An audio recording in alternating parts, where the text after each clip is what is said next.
요즘 전 세계적으로 코로나로 인해서 자가 격리가 길어지고 있습니다. 그것에 따라서 요즘에 여러 문제들이 발생하기 시작을 했는데요. 특이한 현상 중에 하나가 정신과의 상담이 많아졌다고 합니다. 이제 집에 나가지 못하니까 집에 있다 보니 사람들이 정신과 의사에게 이제 상담을 하는 거예요. 어떤 내용이었냐면 이런 질문들을 꽤 많이 한다고 합니다. 혼자 있게 되면 종종 집에서 기르는 식물이나 벽이 자기에게 말을 걸어온다라는 거예요. 그래서 이거 괜찮을까요? 라고 한 거죠. 그리고 보니까 자기 자신을 보니까 애완견이나 고양이나 애완동물에게 자기가 자꾸 말을 시키는 거예요. 말을 걸고. 그리고 어느 순간인가 보니까 자기가 벽에게 말을 걸기 시작을 하더랍니다. 그래서 선생님, 제가 지금 식물이나 동물이나 벽에나 벽을 향해서나 저 혼자 집에 있다 보니 계속 말을 제가 걸게 됩니다. 저 괜찮은 건가요? 라고 물었습니다. 그때 의사 선생님이, 어느 정신과 선생님이 이런 대답을 하셨다고 해요. 동물이나 식물, 벽에게 말을 거는 건 괜찮습니다. 그럼 괜찮아 보이시는가요? 네, 의사 선생님은 괜찮습니다 라고 했어요. 하지만 동물이나 식물이나 벽 등이 자신에게 먼저 말을 걸어오면 빨리 병원에 가셔야 된다고 그렇게 얘기를 하더랍니다. 무슨 차이가 있는지 아십니까? 네. 내가 말을 거는 것은 괜찮은데 벽이나 동물이나 식물이 나에게 자꾸 말을 걸어온다 라고 생각하면 이상하다라는 것이죠. 그게 문제 있다라는 겁니다. 여러분, 요즘 저희 집 강아지가 저에게 자꾸 말을 하는 것 같아요. 여러분들은 어떻게 지내고 계십니까? 여러분은 어떠세요? 혹시 여러분들은 하나님을 향하여 먼저 말을 거십니까? 아니면 하나님께서 여러분들에게 먼저 말을 걸어오십니까? 이럴 때일수록 하나님께서 우리에게 말을 걸어오실 때, 그때 우리의 영적 귀가 쫑긋하기를 바랍니다. 지금 이 시간에 하나님께서 우리에게 하시는 말씀을 잘 듣는 은혜의 시간이 되기를 예수님의 이름으로 축복합니다. 셰익스피어가 예전에 살아생전에 식당을 갔던 일화가 있습니다. 그 식당에 갔더니만 어떤 한 소년이 있었어요. 그 당시에는 셰익스피어가 조금 이렇게 알려주고 유명했었을 때였던 것 같습니다. 근데 그 소년이 셰익스피어를 맞이하면서 너무 싱글벙글 웃으면서 맞이하더랍니다. 그래서 너무 신기해서 그 소년에게 물어봤대요. 너는 무엇이 그렇게 좋아서 이렇게 싱글벙글 웃니? 라고 물었습니다. 그랬더니만 소년이 이렇게 대답을 합니다. 이 식당에서 음식 나누게 된 것이 너무 감사해서 그렇습니다 라고 고백을 합니다. 아니, 음식 나누는 것이 뭐가 그렇게 감사하냐라고 다시 묻자 소년은 이렇게 대답을 합니다. 음식을 나눔으로 인해서 선생님 같은 분을 제가 만날 수 있게 되니 너무나 감사합니다. 너무나 좋습니다. 선생님 오시기를 너무나 기다렸습니다 라는 일화가 있습니다. 사랑하는 여러분, 세상에는 세 종류의 사람이 있다라고 해요. 첫 번째는 기쁜 일이 있어도 감사할 줄을 모르는 사람, 감사한 일이 생겼는데도 감사할 줄 모르는 사람. 두 번째 사람은 좋은 일이 있을 때만, 감사할 일이 있을 때만 감사하는 사람. 셋째, 어떤 어려움이든 역경 속에서든 항상 여전히 감사하고 있는 사람. 우리는 어디에 속할까요? 우리는 어디에 속한 사람이 되어야 할까요? 하나님이 주신 은혜 그때만, 그 순간에만 감사하는 사람으로만 머물러 있어서는 안 되겠죠. 우리는 여전히 현재 이렇게 어려운 상황에 있어도, 처한 상황이나 여건이 너무 힘든 가운데도 여전히 하나님을 향하여 감사하는 마음을 잃지 않고 고백하는 그 마음의 사람이 우리가 있어야 할 자리인 줄 믿습니다. 포르투갈의 수도 리스본에서 1755년 11월경에 아주 큰 지진이 있었다고 합니다. 그 지진으로 인해서 약 30여 교회가 무너졌다고 해요. 그리고 15,000여 명 정도가 사망하게 됐던 사건입니다. 그리고 약 15,000여 명의 사람이, 또 다른 사람들은 죽진 않았지만 상태가 심각하여 죽음을 기다리고 있는 상태였다라고 합니다. 이 소식을 들은 많은 사람들이 충격에 빠졌겠죠. 그런데 프랑스 철학자 볼테르는 이렇게 말했습니다. 이제 누가 하나님의 자비하심과 전능하심을 믿겠는가? 이 사건을 보면서 얘기를 한 거겠죠. 그는 리스본의 재난의 부처라는 제목의 시에서 그의 그런 하나님을 향한 반감을 표현합니다. 하나님이 자비롭고 정의롭고 인정이 많으시다면 왜 우리가 그의 통치 아래에서 이렇게 고난과 고통을 받고 있는가라는 것을 질문합니다. 혹시 여러분 안에도 이런 질문이 혹시 있으십니까? 왜 하나님이 살아계시다면, 하나님이 지켜주시고 보호하신다라고 하는데 왜 이런 고통이 있지? 라는 질문이요. 고난이 있다라는 것은 여러분, 기독교 신앙에 있어서는 사실 커다란 도전이기도 합니다. 이 사실은 모든 세대마다 그러했습니다. 많은 인생들이 고난을 만나면 하나님께 질문합니다. 그러고 때로는 불평을 하기까지 합니다. 왜 나에게 이런 일이 있게 하십니까? 왜 하필 저죠? 왜 하나님?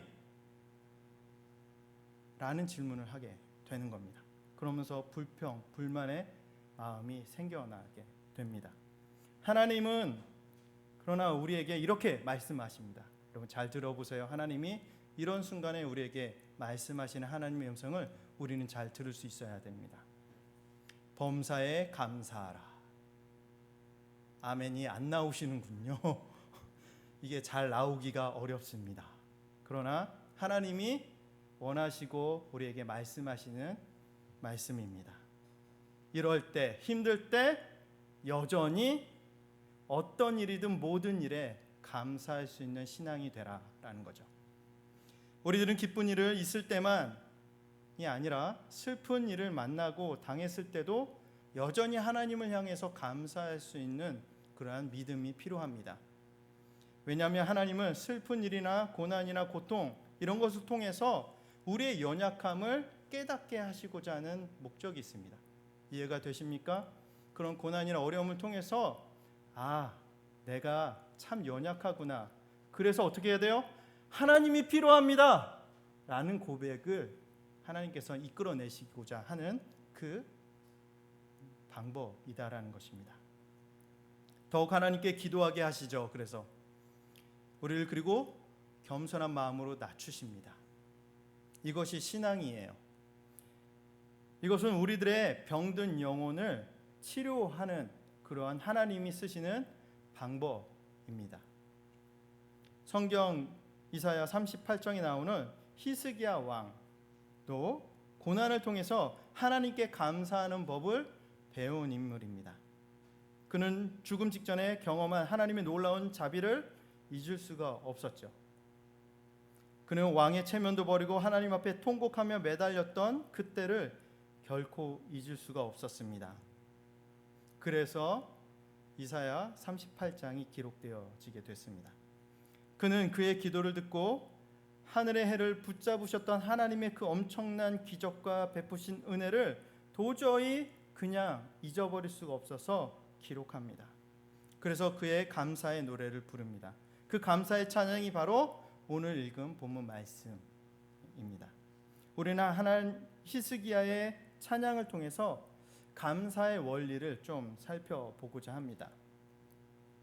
1절 우리 읽진 않았지만 1절을 보시면 그때 히스기야가 병들어 죽게 되매 아모스의 아들 선지자 이사야가 나아가 그에게 이르되 여호와께서 이같이 말씀하시기를 너는 내 집에 유언하라 내가 죽고 살지 못하리라 하셨나이다 하니 히스기야가 병들어서 죽게 되어졌다라는 것을 하나님이 선언하신 거예요.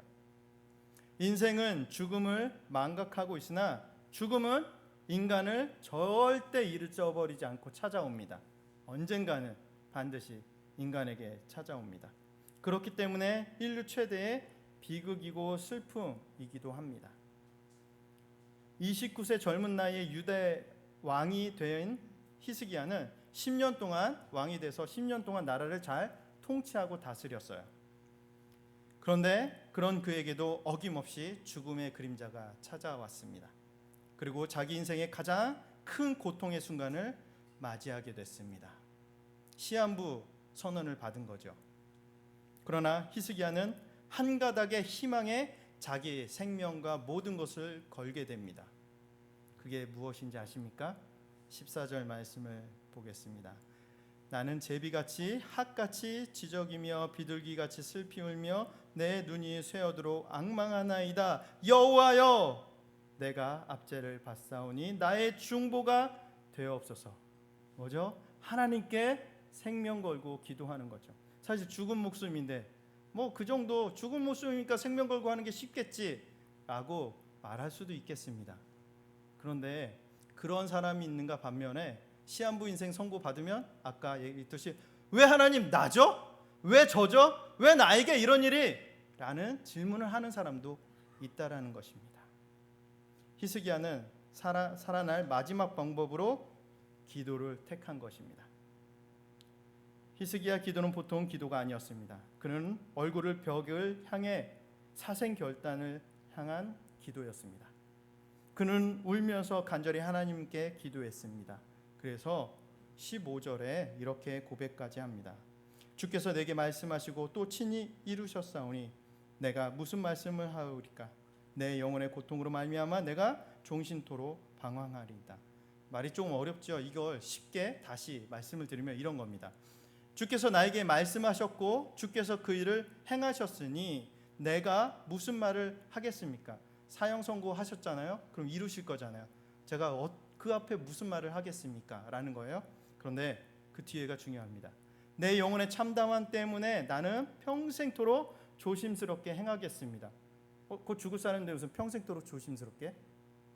이게 뭐냐면 하나님 살려주시며 내가 평생토록 하나님 앞에 잘 살겠습니다. 왜냐하면 이 사형 선고 받기 직전에 히스기야가 하나님 앞에 잘못한 것들이 있었습니다. 그래서 사형 선고를 받게 됐고 그래서 돌이킨 거예요. 하나님 살려주세요. 살려주시면 제가 다시 하나님 앞에 감사하는 인생, 하나님 기뻐하시는 인생으로 살겠습니다라는 서원 같은 기도를 한 겁니다. 여러분, 하나님은 은혜로우신 분이십니다. 인자하신 분이십니다. 그래서요, 이 히스기야의 기도를 들어주십니다. 그게 5절, 6절 말씀에 이렇게 말씀하십니다. 너는 가서 히스기야에게 이르기를 이사야에게 말씀한 것이 하신 거예요. 그래서 내 조상 다윗의 하나님 여호와께서 이같이 말씀하시기를 내가 내 기도를 들었고 내 눈물을 보았노라. 히스기야의 기도와 눈물을 보셨다라는 응답인 거예요. 내가 내 수안에 15년을 더하고 15년 더 살게 해주시겠다. 연장시켜 주신 거예요. 너와 이 성을 아수리 왕의 손에서 건져내겠고 내가 또 이 성을 보호하리라. 사랑하는 여러분, 생명을 덤으로 15년을 연장시켜 주신 그 기도 응답을 해주신 거에 플러스 덤으로 기도 응답을 해주셨어요. 그게 뭐냐면 이방 민족 아수르 왕의 손에서 건져내주겠다. 멸망치 않게 해주겠다. 그리고 이 성을, 예루살렘 성을 지켜 보호해주겠다라는 하나님의 덤의 응답을 받게 됩니다. 하나님은요, 덤으로 주시는 은혜의 하나님이십니다. 여러분 믿으십니까? 날마다 그리고 자주자주 하나님께서 덤으로 주시는 그 은혜를 경험하시기를 예수님의 이름으로 축복합니다.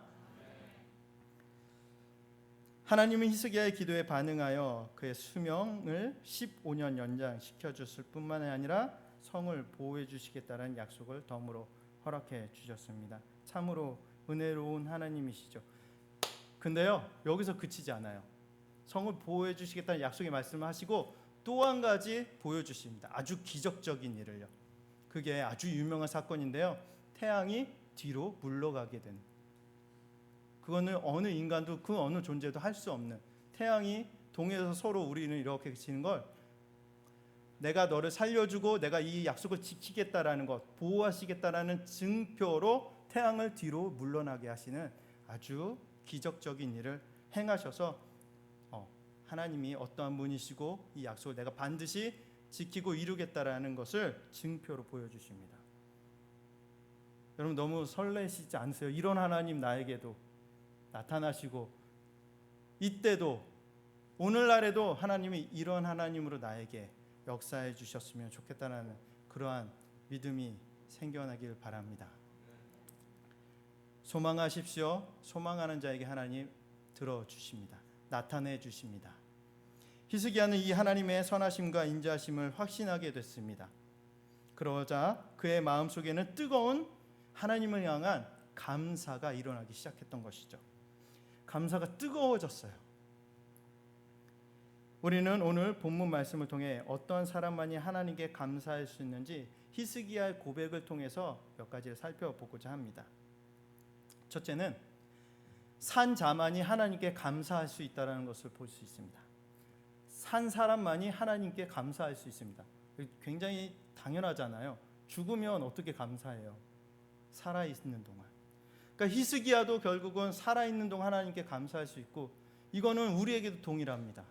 그래서 18절 19절 말씀을 보면 소홀히 주께 감사하지 못하며 사망이 주를 찬양하지 못하며 구덩이에 들어간 자가 주의 신실을 바라지 못하되 오직 산자 곧 산자는 오늘 내가 하는 것과 같이 주께 감사하며 주의 신실을 아버지가 그의 자녀에게 알게 하리라.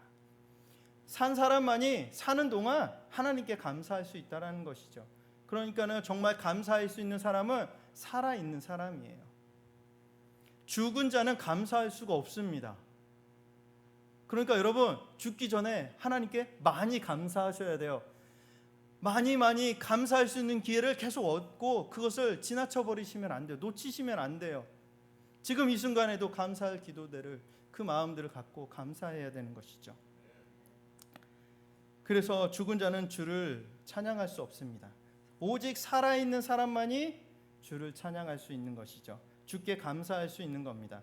그런데 살아있는데 하나님께 감사하지 못한 사람은 죽은 거나 다름이 없습니다. 하나님과 앞에서. 때문에 나 자신이 살아있는 사실 자체만으로도 사실은 너무나 큰 감사입니다. 사랑하는 여러분, 제가 고1 때부터 교회를 다녔거든요. 그리고 제 기억으로는 한 중2, 중3 때였던 것 같습니다. 제가 하나님을 몰랐을 때 하나님이 저를 살려주셨습니다. 하나님이 저에게 먼저 찾아와 주셨고요. 제가 4층 반 높이에서 떨어졌거든요. 근데요, 보통 그 정도면 뼈가 부러지거나 뇌진탕, 이렇게 곤두박질 치진 않았고 등으로 떨어졌어요. 그러면 뒤로 해도 뇌진탕이 걸릴 위험이 크잖아요. 근데요, 여기 살짝 긁힌 자국 말고는 아무렇지도 않은 정말로 기적과 같은 일을 경험하게 됐습니다. 그때는 하나님을 몰랐어요. 지금 와서 지나고 나서 하나님을 만나고 나중에 알게 된 거죠. 깨닫게 된 거예요. 그게 은혜였구나. 나를 살리셨구나. 왜 살리셨을까요? 평생 하나님께 감사하는 삶을 살라고. 그것을 위해서 하나님이 저를 살려주신 겁니다. 제가 그때 죽었으면 여러분 못 봤어요. 그리고 저는 절대 하나님을 향하여 감사를 못했죠. 얼마나 큰 은혜인지. 살아있는 것 자체가, 이 시간 존재하고 있는 것 자체가 얼마나 하나님께 감사할 일인지를 깨닫게 됩니다. 프랑스의 세계적인 여성 잡지 엘르라는 잡지가 있는데요. 거기에 편집장이었던 장 도미니크 보비라는 사람이 있었습니다. 그는 1995년 12월 초쯤에 뇌졸중으로 갑자기 쓰러지게 됩니다. 그의 나이 불과 43세, 젊은 나이에. 그리고 3주 후에 의식이 회복되어졌지만 전신이 마비가 된 상태, 전신마비 상태로 살아갈 수밖에 없는 상태가 돼버렸습니다. 말도 잘 할 수 없고 단지 눈만 껌뻑껌뻑, 눈동자만 움직일 수 있는 상태, 정말 아무것도 움직일 수 없는 상태가 되었습니다. 그런데 여러분, 기적과 같은 일을 합니다. 그게 무엇이냐면 이 사람이 책을 쓰게 돼요. 눈 깜빡깜빡하는 것으로 인해서.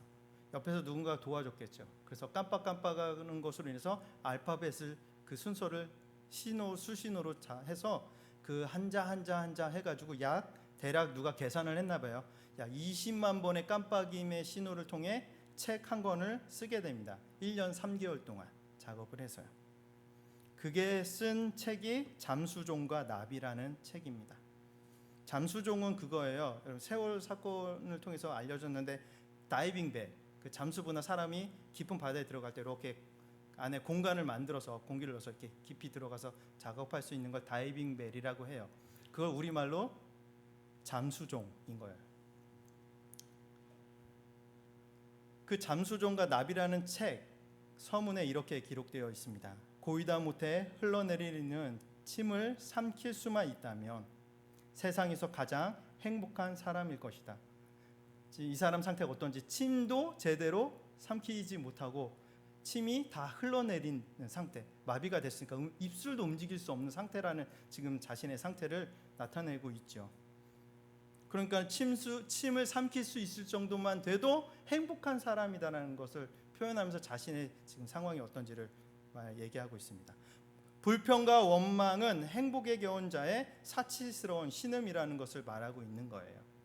그는 건강의 축복을 의식하지 못한 채 툴툴거리며 살았던, 그리고 맨날 아침마다 피곤하고 힘들다라고 툴툴거리고 불평하며 매일 아침을 그렇게 일어났던 것을 회상하면서 얼마나 죄스러운 마음을 금할 길이 없는지를 이 책에 표현하고 있습니다. 그는 잠수종 속에 갇힌 자신의 신세가 되었지만 그 마음은 훨훨 나는 나비를 상상하며 이 책을 쓴 겁니다. 그래서 제목이 자신의 처지, 육체적으로는 잠수종에 갇힌 깊은 바다의 수렁에 빠져 있는 듯한 상태이지만 자기 마음은 훨훨 날아다니는 나비와 같다라는 것을 표현한 것이죠. 이렇게 이가 표현할 수 있었던 건 바로 그럼에도 불구하고 감사하는 마음이 있었기 때문입니다. 극한의 고통을 감수하며 삶을 마무리할 수 있게 되었죠. 그는 긍정적으로 생각하면서 늘 날마다 감사했다고 합니다. 결국 책이 출간되었어요. 출간된 지 8일 만에 심장마비로 세상을 떠나게 됩니다. 그냥 비탄과 원망 속에서 생을 마감할 수도 있었어요. 그러나 그는 감사를 통해서 극한의 고통을 감수하며 삶을 감사로 마무리할 수 있었던 것입니다. 그러나 그가 더 이상 감사를 할 수 없는 상황이 된 거죠. 그러니까 여러분, 사는 동안, 살아있는 동안만 하나님께 이 땅에서 감사할 수 있는 겁니다. 천국에 가서 찬양하고 감사할 수 있겠죠. 그러나 믿음이 없는 자, 복음을 영접하지 못한 자, 아직 하나님의 자녀가 아닌 자는 죽으면 끝입니다. 더 이상 기회가 없습니다. 사는 동안, 여기서 사는 동안 살아있을 때 우리가 감사할 수 있는 겁니다. 사랑하는 여러분, 죽은 자는 결코 감사할 수 없다라는 것을 기억하시고 내가 사는 동안 하나님께 더 많이 감사해야겠다라는 그런 마음을 갖기를 원합니다.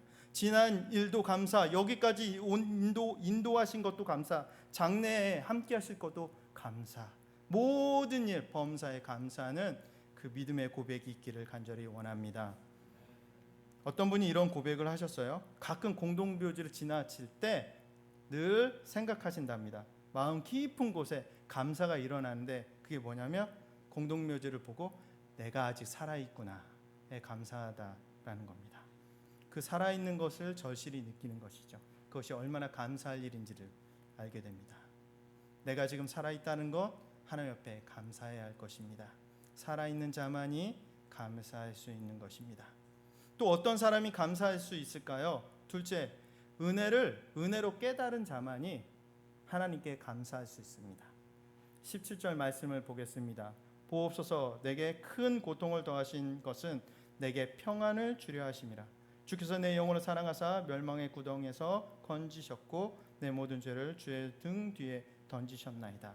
이 고백은 참으로 큰 깨달음을 줍니다. 즉 고통은 하나님의 은혜로부터 비롯되어졌다는 말입니다. 비온 뒤에 땅이 더 굳어지듯이 고통을 통해서 인간의 심령이 강해집니다. 하나님은 우리들을 강하게 만드시려고 때론 고난과 고통을 지나가게 하신다라는 것을 우리는 깨달아야 할 것입니다. 그래서 내게 큰 고통을 더하신 것은 라고 하면서 왜 그러셨는가? 결국은 하나님 나에게 은혜 주시고 감사하는 삶을 살 수 있게 하시기 위함인 겁니다. 어떤 사람은 인생을 불행하게 생각합니다. 불행은 행복의 전주곡이 될 수 있다는 사실을 인정하지 않으려고 하는 것이죠. 그래서 고통을 자꾸 피하려거나 회피합니다. 그러나 하나님은 우리들에게 고통을 허락하실 때도 있다라는 것입니다. 우리가 겪게 되는 많은 고난과 고통들이 불행이라고 생각할 수 있습니다. 그러나 불행이 아니라 하나님의 방법이고 우리에게 복을 주시고자 하는 하나님의 독특하고 특이한 그러한 하나님의 계획입니다. 그것을 통해서 우리의 믿음이 더 성장하게 되는 것이죠. 우리가 성숙한 그리스도인으로서 살아갈 수 있게 하는 하나님의 은혜의 도구인 것을 믿으시길 바랍니다. 헬렌 켈러, 그는 19개월, 태어난 지 19개월 때 심한 병을 알아서 결국은 목숨을 잃을 뻔했다가 간신히 살아나게 됐는데요. 그것으로 인해서 청각과 시각을 잃게 됩니다. 그리고 자라나서 나중에 하나님의 은혜를 깨닫고 감격하여 많은 찬송시를 쓰게 됩니다. 하나님을 영화롭게 하는 축복된 삶을 살게 되는 것이죠.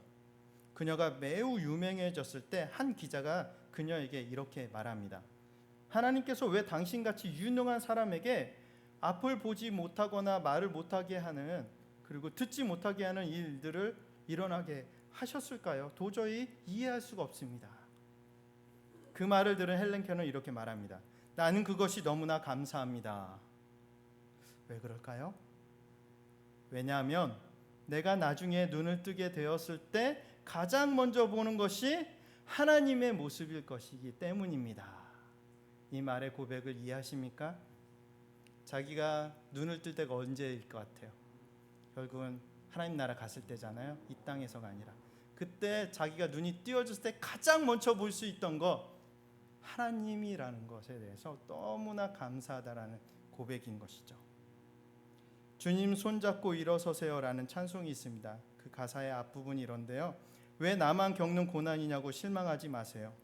고난의 뒤편에 있는 주님이 주실 축복 미리 보면서 감사하세요. 2절 앞부분은 또 이렇습니다. 왜 이런 슬픔 찾아왔는지 원망하지 마세요. 당신은 잃은 것보다 주님께 받은 은혜 더 많음에 감사하세요. 할렐루야. 우리에게도 이런 고백이 있기를 원합니다. 우리가 겪게 되는 많은 아픔과 슬픔, 고난과 고통들이 불행이라고 생각할 수 있습니다. 그러나 사실은 축복과 성숙을 가져다주는 하나님의 은혜의 도구라는 것을 우리가 믿고 감사하기를 원합니다. 이것을 깨닫는 사람이 하나님의 은혜를 은혜로 알게 되는 것이죠. 아, 이게 은혜였구나. 그 고통, 나에게 없었던 것, 충분히 불평할 수 있었던 그 조건들이 하나님이 계획하심이 이런 게 있었구나. 하나님의 뜻이 이것이었구나 라고 은혜를 깨닫는 사람만이 하나님께 하나님의 은혜였습니다. 하나님의 은혜입니다 라고 감사하며 고백할 수 있다는 것이죠. 그 은혜를 깨닫지 못하면 죽었다 깨나도 감사합니다라고 고백할 수 없어요. 그게 은혜로 알지 못하는 것이죠. 그래서 은혜로 깨닫는 자가 누리는 복이 있습니다. 그게 17절 말씀에 보옵소서 내게 큰 고통을 도하신 것은 은혜를 이제 깨달았어요. 내게 평안을 주시려고 하셨습니다 라는 고백인 거죠. 여러분 바로 이겁니다. 은혜를 은혜로 깨닫고 감사 고백하는 사람은 결국 주님이 주시는 평안을 누리게 된다라는 겁니다. 히스기야는 그 은혜를 깨달았고 그 평안을 누렸습니다. 그래서 이 감사의 고백의 시를 만들게 되었던 것입니다. 자신의 고통을 통해 하나님께서 평안을 주셨다라는 신앙 고백인 것이죠. 그것으로 인해서 하나님께 감사하는 그런 고백을 하고 있습니다. 죽은 자가 아닌 산 사람만이 하나님께 감사할 수 있습니다. 그리고 은혜를 은혜로 깨달은 자만이 하나님께 감사할 수 있다라는 것입니다. 이러한 사람이 참된 신앙을 가진 사람입니다. 참 믿음의 사람입니다. 참된 믿음의 사람은요, 그 순간만 감사하지 않습니다. 은혜 깨달았어요? 감사해서 고백했어요? 그 순간만 감사하지 않습니다. 진짜 믿음의 사람은 일평생 하나님께 감사합니다. 20절 말씀을 보겠습니다. 여호와께서 나를 구원하시리니 우리가 종신토록 여호와의 전에서 수금으로 나의 노래를 노래하리로다. 히스기야는 죽을 때까지 하나님께 감사하며 찬양하겠습니다 라는 걸 고백하는 겁니다. 일평생 하나님 은혜에 감사합니다, 하나님을 찬양합니다 라는 고백을 하는 것이죠. 이제 우리 모두에게도 이러한 고백이 있기를 소원합니다. 여러분, 이런 고백들이 있기를 바라요. 하나님 아버지, 제가 일평생 죽는 날까지 하나님께 감사하며 살겠습니다. 베푸신 은혜에 감격하며 감사하며 살겠습니다.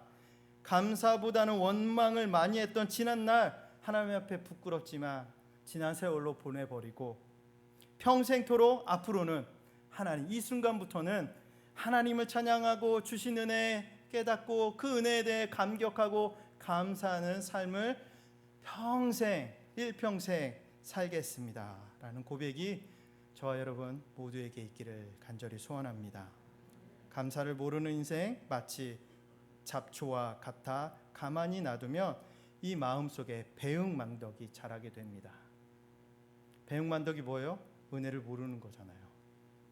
그러나 감사하는 것은 아름다운 화초와 같아서 물을 주고 정성스럽게 가꾸고 기르고 사랑하고 하면 그 감사하는 습성이 자라나 이 마음 안에 그 어떤 상황에서도 그럼에도 불구하고 그리 아니할지라도 모든 일의 범사에 항상 하나님께 평생 감사하는 삶이 되어질 것을 믿습니다.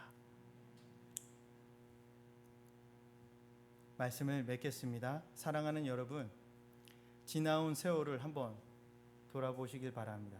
저도 순간 과거에 제 짧지만 간증을 하면서 죽었다 살았다는 얘기하면서 그때 장면이 쫙 지나가는데요. 그리고 지금 이 순간까지 오면서 하나님께서 인도하시는 것이 꼭 흔히 주마등같이 지나간다고 하는데, 그런 기억들을 하면서 하나님이 베푸신 걸 다 헤아릴 수가 없는 것이, 다 고백할 수도 없고 다 기억할 수도 없을 만큼 하나님께서 베푸신 은혜가 너무나 많습니다. 하나님은요, 여러분 인생을 돌이켜 한번 생각해 보세요. 하나님은 결코 우리에게 인색하지 않으셨습니다. 믿으십니까? 동의하세요? 그리고요, 하나님은 절대 실수한 적이 없으십니다.